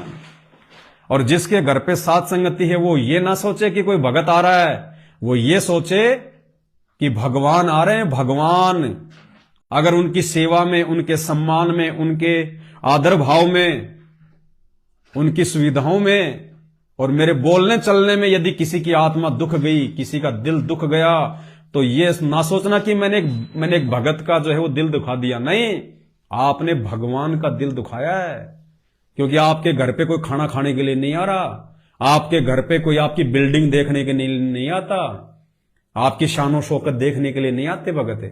भगत आते हैं परमात्मा की चर्चा के लिए, गुरुदेव भगवान की महिमा के लिए, परमात्मा को भोग लगाने के लिए, बैठ के उनकी महिमा करने के लिए। तो साध संगतियां जल्दबाजी में मत रखवाया करो। किसी भी कारण से किसी भगत की आत्मा दुख गई आपके कर्म या आपके कुबोल के कारण, तो जितना आप लाभ लेने की सोच रहे हो ना, उससे लाखों गुना ज्यादा नुकसान उठा बैठोगे। नुकसान। ये दास कोई पागल है क्या? अरे ये पवनदास पागल है क्या, जो 8 साल हो गई मैंने मेरे घर पे कभी साथ संगति नहीं रखवाई। क्यों नहीं रखवा रहा? क्योंकि मैं अभी अपने आप को भगत नहीं मान रहा, मैं अभी अपने आप को सभी विकारों से दूर नहीं मान रहा। इसलिए दास डरता है कि कहीं उनकी सेवा में कोई त्रुटि ना रह जाए, कहीं मेरे से कोई गलती ना हो जाए। इसलिए दास 8 साल से कहीं कोई साथ संगति नहीं रखवाई मैंने। नहीं, दास भी रखवा सकता है साथ संगति, और जिस दिन दास के घर पे साथ संगति होगी उस दिन तो लाखों की संख्या में आएंगे, लाखों की संख्या में। तो दास कोई पागल थोड़ी है भाई, लेकिन दास डरता है परमात्मा से। और तुम लोग भगत जी मेरे घर पे मेरे घर पे मेरे घर पे लड्डू जलेबी थोड़ी है। इन बातों पे थोड़ा विचार करो भक्तों, विचार करो। परमात्मा ने हमें सद्बुद्धि दी है, तत्व ज्ञान दिया है, मानव शरीर दिया है। जो भी आध्यात्मिक क्रिया करें सोच समझ के करें। कि देखा देखी में भोग लगाना, देखा देखी में साथ संगति रखवाना, मनमानी करना। अब क्या खिलाओगे तुम भगवान को? हैं? क्या खिलाओगे? अगर असल में तुम भोग लगाने वाले हो, असल में कि मैं तो भगवान को हर प्रकार की मिठाइयों का भोग लगाऊंगा, तो मेरे भाई भोग आरती में जो आता है ना, बद्री बेरम तूत सिरम एता भोग भुगावे कोई, परमात्म के चढ़े रसोई, उसमें कितने प्रकार के व्यंजन है? तुम तो नाम भी नहीं जानते उनके, यहां मार्केट में मिलेंगे भी नहीं। ऐसे ऐसे नाम है तुम जानते भी नहीं कि ये भोग कौन सा है, ये कौन सा भोज्य पदार्थ है। और फिर मालिक कहते हैं एता भोग भुगावे कोई, तो परमात्म के चढ़े रसोई। अगर इतने प्रकार के भोग तुम अपने गुरु जी को लगाओगे जो ऊपर लिखे हुए हैं भोग की आरती में, तो मानना कि भगवान को भोग लगा है। गुलाब जामुन बना रहे हैं, रसगुल्ले बना रहे हैं, नहीं, ये परमात्मा भाव का भूखा है। यदि आपके पास मर्यादा नहीं है, आप ज्ञान से कमजोर हैं, तो परमात्मा को चाहे कितने रसगुल्ले रसमलाई का भोग लगा लो, बिल्कुल व्यर्थ है, निरर्थक निरर्थक है। तो दास ने यह प्रार्थना की थी आप सभी भाई बहनों से कि 8 सितंबर को यदि आप अपने घर पे भोग लगा रहे हैं, किसी साथ संगति में नहीं, यदि आप अपने घर पे गुरु जी को भोग लगा रहे हैं, और उस दिन यदि आप अपने घर पे कोई मिठाई बनाते हैं, उस चीज का भोग लगाओ गुरु जी को। घर पे भोग लगा के आप गुरु जी को लगाओ, वो आपके भाव, आपकी श्रद्धा, वो चाहे आप कितने जो है मतलब व्यंजन बनाओ, लेकिन उसका लोक दिखावा नहीं होना चाहिए। दूसरे भक्तों को नहीं बुलाना उस दिन कि आ जाओ मेरे घर पे गुरु जी को भोग लग रहा है। आप दोषी हो जाओगे परमात्मा के, क्योंकि जो भगत अपने घर पे भोग लगा सकता है उसको तुम अपने घर पे बुला रहे हो 8 सितंबर के दिन। अरे 8 सितंबर को एक ही जगह पे परमात्मा की वाणी गूंजे, परमात्मा को भोग लगे, और एक 8 सितंबर को घर घर में हर जगह परमात्मा को भोग लगे, ज्योत जले, आरतियां हो, सत्संग हो। और यथार्थ भक्ति बोध के सरलार्थ में गुरुदेव ने क्या बताया? भाई और बहनों, हमें जो ये 3 समय की आरती जो दी है भगवान ने, भोग की आरती दी है भगवान ने, जो मंत्र जाप दिए हैं भगवान ने, उसके अनुवाद में सतगुरु रामपाल जी भगवान ने लिखा है कि भगत जब आरती करता है वो तीनों लोकों में गूंजती है। हम जो सुबह का नित्य नियम करते हैं, असुर निकंदन रमैणी करते हैं, संध्या आरती करते हैं, गुरुदेव को भोग लगाते हैं, मंत्र जाप करते हैं, चाहे सूक्ष्म रूप से या चाहे बोल के, तो गुरुदेव कहते हैं कि वो भगत के मुंह से निकली वो वाणी, वो शब्द, वो आरतियां तीनों लोकों में गूंजते हैं। खंड खंड में आरती गाजय, सकलमयी हर ज्योत विराजय। संध्या आरती में पढ़ते हैं ना, खंड खंड में आरती गाजय, यानी भक्तों के घर में जो आरती हो रही है पूर्ण परमात्मा सतगुरु रामपाल जी भगवान की, कहते हैं खंड खंड में वो गुंजायमान हो रही है। देवता भी ऊपर बैठ के उन आरतियों का आनंद लेते हैं। आनंद, जिन आरतियों को हम खाली देखा देखी में गा देते हैं, जल्दबाजी में हम उनको गा देते हैं, उन आरतियों का देवता भी बैठ के आनंद लेते हैं कि देखो इस घर में भगवान की वाणियां चल रही हैं। अरे गायक कलाकार क्या जल्दबाजी में गाना गा देता है? क्या जल्दबाजी में जैसा वैसी लय आई, जैसी धुन आई वैसा बोल देता है? क्या मायूस होकर गाना गाता है?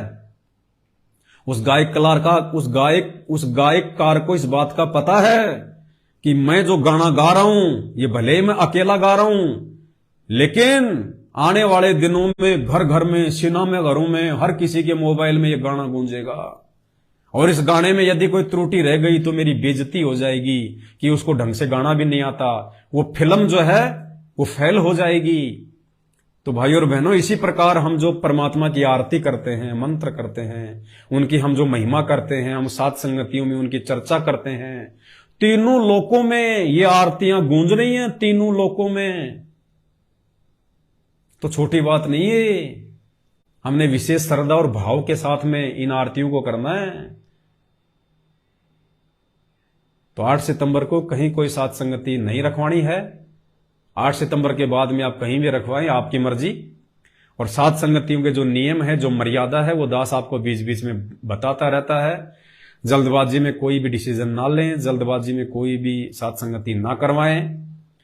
लाभ के बजाय उल्टा नुकसान हो जाएगा, उल्टा नुकसान। और लाभ के लिए, फायदे के लिए यदि आप सात संगति रखवा रहे हैं तो आप सबसे बड़े मूर्ख आदमी हैं। यदि आप सात संगतियों से लाभ चाहते हैं तो फिर आपको भक्ति का लाभ नहीं मिलेगा, फिर आपको नित्य नियम का लाभ नहीं मिलेगा, आपको सुमरण का लाभ नहीं देगा भगवान। सात संगतियों की शुरुआत केवल इसलिए हुई है कि सतगुरु रामपाल जी भगवान के जेल से बाहर आने से पहले पहले, और वर्तमान में उनके नाम से उनके परिवार ने जो धर्म को धंधा बना लिया, लाखों की संख्या में भगत समाज बेचारा अज्ञानता में, ना समझे में उनके पीछे लग के अपने कर्म बिगाड़ रहा है। उन भाई बहनों को समझाने की दृष्टि से, उनको सच्चाई बताने की दृष्टि से, भगवान के विषय में बताने की दृष्टि से, एक माध्यम के रूप में, एक ऑप्शन के रूप में हमने सात संगतियों को चुना है। साध संगति रखवाने से लाभ मिलेगा, फायदा मिलेगा, ये नहीं है, ये छोटी सोच है। ये तो केवल एक मकसद, एक माध्यम है सात संगति। इसके बहाने हम एक जगह इकट्ठे हो रहे हैं। इकट्ठे होके हम अपने मन में जो भी संदेह और शंका भक्ति और भगवान के प्रति है, या कोई नया भाई बहन आता है, उसको समझाने के लिए है। बाकी सात संगति मेरे घर पे रखवाऊंगा, मुझे लाभ मिलेगा, जिंदगी में नहीं मिलेगा। लाभ उतना ही मिलेगा जितना दूसरे भाई बहनों को भी मिलेगा, दूर से आने वाले को भी मिलेगा, उसको भी उतना ही मिलेगा और तुम्हें भी उतना ही मिलेगा। 1% भी इधर उधर परमात्मा ज्यादा कम नहीं करेगा। फिर तो सभी सात संगतियां रखवाने लग जाएंगे, अपने घर पे रखो, फिर भक्ति कौन करेगा? सात संगति रखो। तो इस गलत फहमी में ना जीना। दास को बीच बीच में आके ये बातें आपको समझानी पड़ती है, बोलनी पड़ती है। तो विनती है भाई और बहनों, हम इस दुनिया से डिफरेंट हैं। हमारा मार्ग इस दुनिया के प्रचलित मार्ग से अलग है। दुनिया तो जागेगी तब जागेगी, उनको तो समझ में आएगा, तब तक तो ठोकरों पे ठोकर लग चुकी होगी। आप और हम पे परमात्मा ने मेहर करके पहले दया बख्श दी, तो हमने गलती नहीं करनी है। तो उपरोक्त जितनी भी बातें परमात्मा ने इस छोटी सी साध संगति में, देखो ये भी तो साध संगति हो रही है। आप 400-500 भाई मिलके देख रहे हैं, दास अकेला बोल रहा है, परमात्मा आशीर्वाद देके बुलवा रहे हैं, ये भी तो साध संगति है।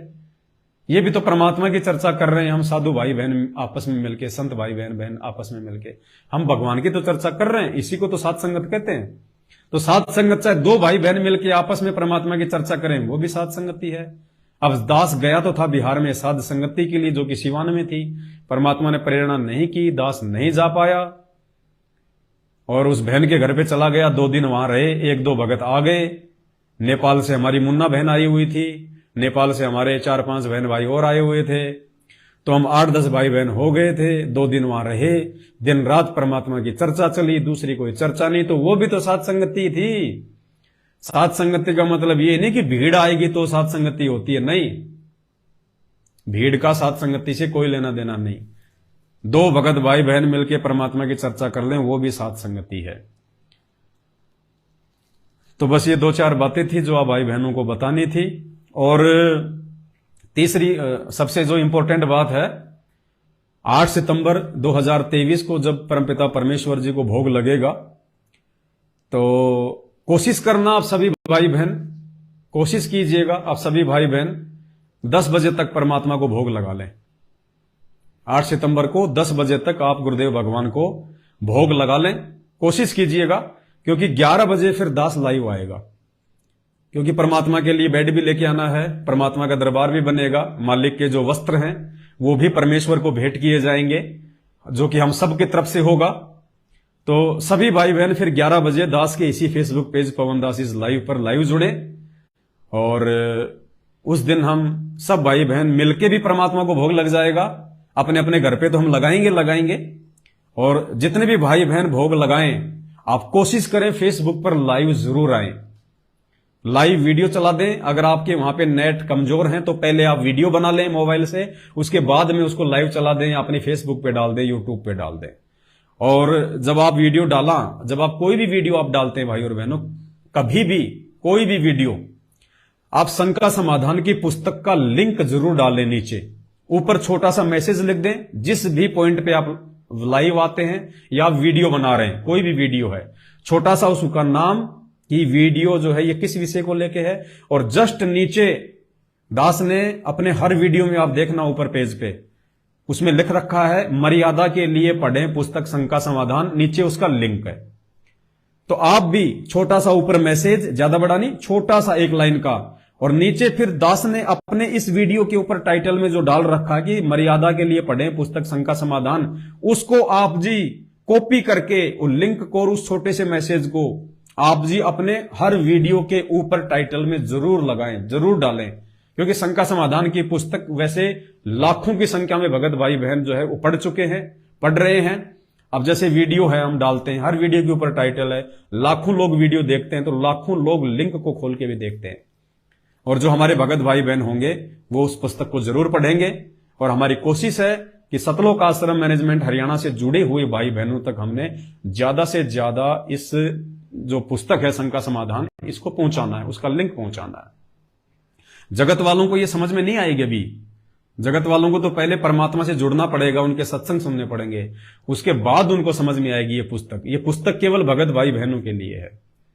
और जिन जिन भगत भाई बहनों के पास में पुस्तक आ चुकी है, पहुंच चुकी है, तो भाई और बहनों देखो कितना खर्चा करके 60 रुपए का ये कोरियर लगता है, और कई हजारों की संख्या में आप लोगों के पास में हमने कोरियर से साथ संगतियां भिजवाई है, कई लाखों रुपए कोरियर भेजने पे लगे हैं। तो ये सेवा है परमात्मा की, आपकी जिम्मेदारी बनती है आप उस पुस्तक को पढ़ें, उस पुस्तक में जो बातें लिखी हुई हैं उनको आप अपने जीवन में लागू करें, उस अनुसार उन छोटी छोटी बातों को ध्यान में रख के हम भक्ति करें परमात्मा की।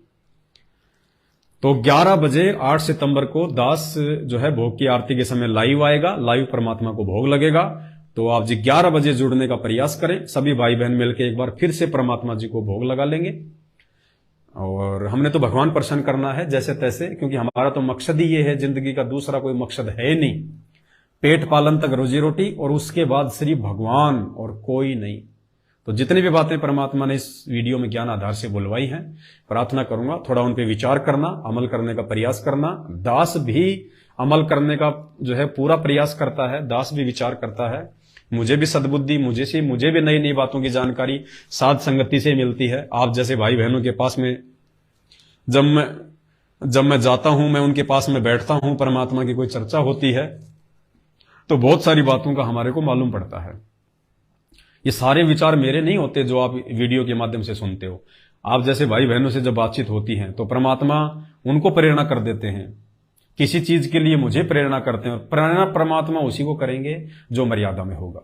जो मर्यादा में नहीं होगा उसको गुरुदेव भगवान भक्ति से संबंधित कोई प्रेरणा नहीं करेंगे। तो उस बहन के माध्यम से परमात्मा ने काफी बातें जो है दास तक पहुंचाई हैं। इसलिए पहुंचाई हैं क्योंकि दास को वर्तमान में परमात्मा ने एक यंत्र के रूप में खड़ा कर रखा है, निमित्त बना रखा है। इस दास के माध्यम से वो बातें आप तक पहुंचें, बस दास का इतना ही काम है। बाकी मैं मर्यादा में रहूंगा तो मेरे परमात्मा मुझसे प्रसन्न होंगे, मैं गुरु को भगवान मानूंगा तो मेरे गुरुदेव मुझसे प्रसन्न होंगे। ये निमित्त बनना एक बात अलग है और भक्ति करना बात अलग है। निमित्त बनने मात्र से, वीडियो बनाने मात्र से मेरा मोक्ष हो जाएगा, कम फाइनल नहीं है। मोक्ष मेरा भी भक्ति से होगा, आपका भी भक्ति से होगा, गुरु को भगवान मानने से होगा। तो भक्ति मार्ग में भगत भगत होता है। भगत को कभी भी हमने किसी ऊंच नीच की दृष्टि से नहीं देखना चाहिए। भगत के रूप में तो अपने से जो है बल्कि बढ़कर जो है वो देखना चाहिए। और वैसे भगत को कभी भी हमने किसी और दृष्टि से नहीं देखना है। चाहे वो कितना ही अच्छा बोले, कितना ही मीठा बोले, कितना ही वो कड़वा बोले, कुछ भी बोले, कितना ही उसको ज्ञान है, ये ज्ञान जीव को नहीं हो सकता, ये ज्ञान परमात्मा देता है। परमात्मा गुरुदेव भगवान ने सबको दे रखा है, सबको। भगत को हमने भगत भाई की नजर से ही देखना है, गुरु बहन भाई की नजर से देखना है, इससे ऊपर नहीं देखना। अगर इससे एक पॉइंट भी ऊपर देख लिया मार खा जाएंगे, क्योंकि भगत भगत होता है, भगवान भगवान होता है। दोनों शब्द अलग अलग हैं, उनके गुण भी अलग अलग हैं। जीव अलग है तो पीव अलग है, आत्मा अलग है तो भगवान अलग है, आत्मा अलग है तो परमात्मा अलग है, भगत अलग है तो भगवान अलग है, शिष्य अलग है तो गुरु अलग है। बाकी तो परमात्मा की मौज वो तो पत्थर से बुलवा दे।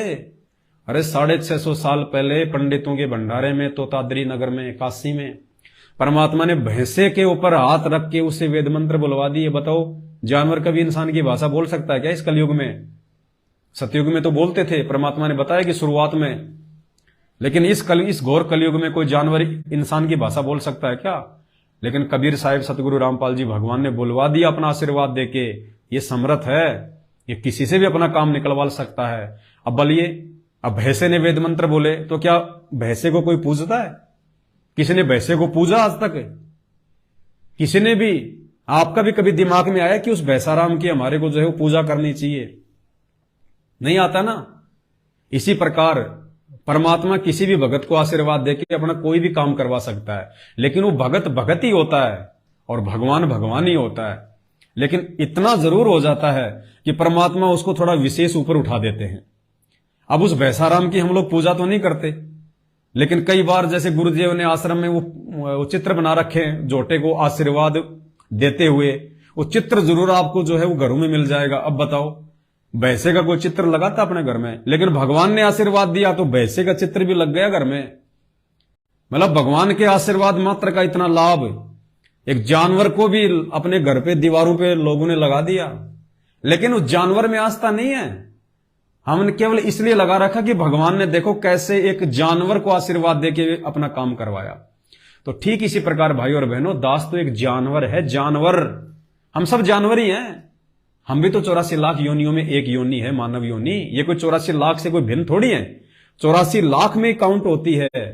हम भी जानवर ही हैं। हमारे भी तो कुत्ते और सुअर कितने, दो ये देखो हाथ है, पैर है, नाक, आंख, कान, सब कुछ जानवरों के, सब कुछ हमारे हैं। बस उनके शरीर की रचना अलग है, हमारे शरीर की रचना परमात्मा ने भक्ति करवाने के लिए, रोजी रोटी के लिए परमात्मा ने थोड़ी सी भिन्न कर दी। बाकी सारे कर्म जो जानवर करते हैं, बच्चे पैदा करना, संभोग करना, लड़ाई झगड़ा करना, चिल्लाना, क्रोध में होना, गुस्से में होना, प्यार करना, मोह ममता, जो कुत्ते में वो इंसान में भी है। सिर्फ भक्ति कर सकते हैं हम इस योनि में, भगवान को पहचान सकते हैं बस। बाकी तो कुत्ता भी तो कुत्ते की भाषा जानता है, पहचानता है। लेकिन हम भक्ति कर सकते हैं, कुत्ता भक्ति नहीं कर सकता। आप कुत्ते को कितना ही समझा दो कि राम श्री कृष्ण, उसको नहीं पता कि कौन राम कौन श्री कृष्ण, कैसे आरती करनी है, कैसे क्या करना है। तो ये बुद्धि परमात्मा ने केवल इंसान को बख्शी है, 84 लाख योनियों से भिन्न है। और फिर परमात्मा कहते हैं कि मानव जन्म दुर्लभ है, ये मिले न बारंबार, जैसे पेड़ से पत्ता टूट गिरे फिर वापस नहीं लगता डार। तो मेरे जगत वाले भाई बहन भी देखो, जितने भी जगत वाले भाई बहन हैं जो संत रामपाल जी से नफरत करते हैं या पता नहीं क्यों उनके मन में क्या घुसा पड़ा है, देखो आप लोग कितने महीने से मेरे वीडियो देख रहे हो और आप लोगों ने जितनी गालियां निकालनी थी आपने निकाली। कई तो थक गए बेचारे कि यार ये कुछ नहीं, इसके पता नहीं फर्क ही नहीं पड़ता, ये पता नहीं कमेंट्स पढ़ता है कि नहीं पढ़ता है। वो बेचारे गालियां देना ही भूल गए। लेकिन उसके बावजूद भी जितने भाई बहन जो जी भर के देते हैं, पता नहीं क्या क्या बोलते हैं, आप रियली मानना। अभी आप लोग संत रामपाल जी के ज्ञान से अपरिचित हो, आप अपने ही पिता से दूर हो। हमें तो पता है कि हम भी उन्हीं के बच्चे और आप भी उन्हीं के बच्चे, लेकिन हमारे मन में आपकी इन गालियों का लेस मात्र भी, 1% भी कोई फर्क नहीं पड़ता है। बल्कि हम तो हमेशा यही प्रयास करते हैं कि ये परमात्मा इनको भी सद्बुद्धि दो, इनको भी परमात्मा थोड़े बहुत ये बुद्धि दो। ये सांसारिक तौर पे तो कोई इंजीनियर बना बैठा है, कोई डॉक्टर बना बैठा है, कोई वैज्ञानिक बना बैठा है, कोई बहुत बड़ा व्यापारी बना बैठा है, MA PhD करके पता नहीं क्या अपने आप को समझ रहा है। लेकिन मरने के बाद में गधे कुत्ते सूअर बनेंगे, चाहे तुम मंत्री प्रधानमंत्री बन के बैठे हो, कितने चाहे तुम इंजीनियर और डॉक्टर की उपाधियां लेके बैठे हो। ये मानव शरीर इंजीनियर बनने के लिए नहीं, भक्ति में इंजीनियर बनने के लिए मिला है, परमात्मा की भक्ति करने के लिए मिला है। ये मरने के बाद में वो इंजीनियर भी गधे की योनि में जाएगा, अगर राम नहीं बचा तो, भगवान नहीं बचा तो हमें तो आप लोगों के ऊपर जब आप गालियां निकालते हैं, अपनी जो ये मंद बुद्धिता का आप ये परिचय देते हैं, हमें तो बड़ा जो है अंदर से मतलब दुख सा महसूस होता है कि देखो नादान भगवान धरती पे है, उसके बाद में भी नरक में जाने की तैयारी कर रहे हैं। हम समझा रहे हैं तो फिर भी नहीं समझ रहे, कह रहे हैं भाई सत्संग सुनो संत रामपाल जी का यूट्यूब पे जाके, फिर भी उल्टा गालियां निकाल रहे हैं। तो बड़ा दुख होता है कि क्या बनेगा इनके साथ में, क्या बनेगी। ऐसे महापुरुष की निंदा कर रहे हो तुम, ऐसे महापुरुष को गालियां दे रहे हो तुम। अरे श्री कृष्ण जी को शिशुपाल ने 100 गालियां दी थी, सुदर्शन से चक्र आउट, गर्दन काट दी थी सुदर्शन ने, खुद की बुआ का लड़का था। तो मेरे भाई और बहनों, आपकी गालियां श्री कृष्ण को नहीं पड़ रही। श्री कृष्ण तो संत रामपाल जी के पैर के नाखून के बराबर भी नहीं है, पावर में, शक्ति में। ये है भगवान, लेकिन ये कहां तक के भगवान हैं, इनकी पावर कितनी है। एक सरपंच को भी हम साहब कहते हैं और प्रधानमंत्री को भी हम लोग साहब कहते हैं, प्रधानमंत्री साहब, सरपंच साहब, लेकिन उन दोनों साहबों की शक्ति में कितना अंतर है। तो इसी प्रकार संत रामपाल जी को समझो प्रधानमंत्री और श्री कृष्ण राम ब्रह्मा विष्णु महेश को समझो सरपंच। बस इतना लेवल है।